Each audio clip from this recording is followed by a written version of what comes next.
Guys সকালবেলায় চুল টুল সব আঁচড়ানো হয়নি, পাগলার মতো হয়ে গেছি। ট্রেনটা টাইমে আসছে, সেই জন্য তাড়াহুড়ো করে বেরিয়ে পড়েছি সবুজ সঙ্গে। যাচ্ছি এখন শ্বশুরবাড়ির জামাই ষষ্ঠীতে। এই যে ম্যাডাম আমার থেকে আরো জোরে দৌড়াচ্ছে তাড়াতাড়ি স্টেশনে পৌঁছানোর জন্য। A few moments later. Oh my God, স্টেশনে পৌঁছে দেখি যত জামাই ছিল সবাই স্টেশনে শ্বশুরবাড়ি যাওয়ার জন্য রেডি। চারিদিকে দেখছো সব জামাইরা রেডি হয়ে গেছে। স্টেশনের প্ল্যাটফর্মের 95% লোক প্রায় জামাই ষষ্ঠীতে যাচ্ছে এবং বাকি অন্যান্য কাজে। তো এখন আমরা ট্রেনে উঠে গেছি, 2 ঘন্টা জার্নি করতে হবে। মনে হচ্ছে পুরো জার্নিটাতেই লোকের বগলের গন্ধ শুকতে শুকতে যেতে হবে। অবশেষে নেমে গেছি স্টেশনে। প্ল্যাটফর্মে জামাইয়ের ছড়াছড়ি। এবার আমরা মিষ্টি কিনে ধরবো গাড়ি, খাওয়া হবে শ্বশুর বাড়ি।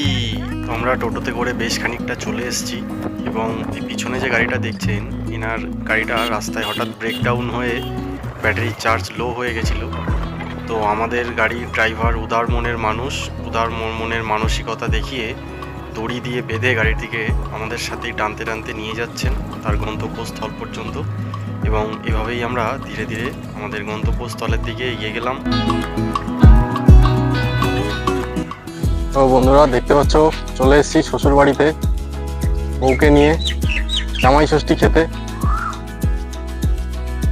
এসে দেখছি গ্রামের আবার সেই গ্রামের মাটিতে। গ্রামের চারিদিকে চাষবাস হয়েছে, ধান ফেলেছে, কিন্তু এখনো ধানের বীজ হয়নি। সবে সবে মাটিতে চাষ করে জল কল দিয়ে মাঠটাকে রেডি করছে যাতে ধানের বীজ ফেলা যায়। কি যে মজা গ্রামের ঠান্ডা পরিবেশে, সেই গ্রামের পাকা রাস্তা ধরে ধান বাগানের মাঝখান থেকে হেঁটে জামাই ষষ্ঠী খেতে আসার যে কি মজা, এটা যারা গ্রামে বিয়ে করেছে একমাত্র তারাই বোঝে। বাকিরা বুঝবে না, কারণ বাকিরা কলকাতায় গাড়িতে করে যাবে, ফ্ল্যাটের 2তলা বিল্ডিংয়ে উঠবে, 4তলা বিল্ডিংয়ে উঠবে, আম কাঁঠাল খাবে, বিকালবেলা বাড়ি এসে পরের দিন থেকে অফিস যাবে। কিন্তু যারা গ্রামে বিয়ে করেছে তারা জানে শ্বশুরবাড়ি আসবে, 2 দিন থাকবে, পুকুরে মাছ ধরবে, খাবে, মজা করবে। তো এগুলো নিয়ে বেশ মজাতেই থাকা যায়। গ্রামের সুন্দর একটা পরিবেশ দেখতে দেখতে এইভাবে জামাই ষষ্ঠী কাটানোটা একটা মজাই আলাদা, লেভেলই আলাদা বস।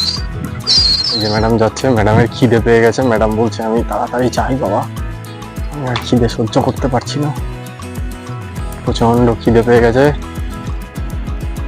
জামাই হয়ে আমার খিদে পায়নি, মেয়ের খিদে পেয়ে গেছে। ম্যাডাম ভালো আছেন? আপনি কিছু বলতে চান? কিছুই বলতে চায় না ম্যাডাম, শুধু শুধু হাঁটছে খালি পেটে সকাল থেকে।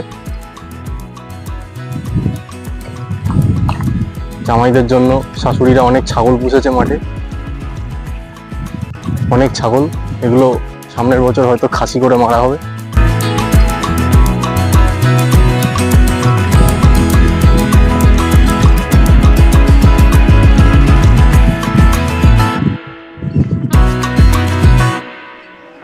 শ্বশুরবাড়ি এসে দেখি সব কিছুই রেডি হয়ে গেছে, তাই আমিও বেশি দেরি না করে পাঞ্জাবি আর চোস্তাটা পরে নিলাম। এরপরেই শুরু হলো শালিদের ইয়ার্কি।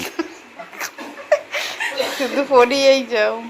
তুমি তোমার জামাইয়ের কাছে বসে একটা ছবি তুলে। না এই আগে জামাই বুঝ তোমার এখন তুমি পরি না বাবা, জামার ওপরতে পরি। রাইস শাড়ি মনে হচ্ছে মাথায় বুদ্ধি নেই কোনো। জামাটা তোলো। লজ্জায় লাল হয়ে যাচ্ছে একবারে। প্যান্ট পরে আছে তো এখন এরকম করে দিচ্ছি, পরে ঠিক করে নেব যেন বেরিয়ে যায় না। এ জামা ঠিক করো তো। কি গো জামা ঠিক করো। দে আমি বাজাই, আমি বাজাই, তুই ভিডিও করে। তাই তো হয়, সোজাসুজি বসেছি ধর। নিয়ে 60টা বাজে।